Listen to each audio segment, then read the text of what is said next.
A thunderous applause echoed through the halls of the Nairobi Climate Change Summit, as President William Ruto stood at the podium, ready to address the world. His speech, a clarion call to action on climate change, resonated far beyond the borders of Kenya, rippling through the heart of Africa. In his poignant address, Ruto passionately highlighted the urgency of climate change. He underscored the fact that Africa, despite contributing the least to global warming, bears the brunt of its devastating effects. From prolonged droughts in the Sahel to erratic rainfall patterns in the Congo, the climate crisis is not a distant threat, but a stark reality for millions across the continent. A key point from President Ruto's speech was the call for developed nations to shoulder their fair share of responsibility. He pointed out the inequity in the global climate change narrative, where Africa is often left to grapple with the consequences of actions it had little hand in.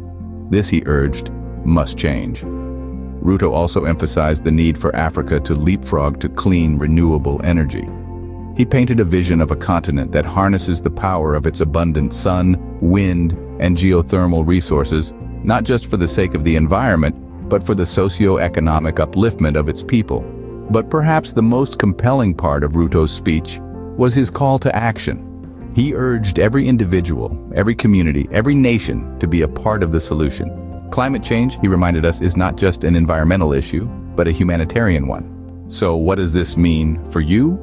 For us, for Africa? It means that the time for action is now. It means that we must heed President Ruto's call and do our part to combat climate change, whether by embracing renewable energy, advocating for climate justice, or simply making more sustainable choices in our daily lives.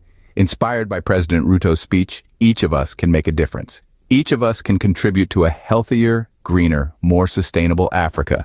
So, take that first step today, because every step, no matter how small, moves us closer to a future where our planet and our people can thrive.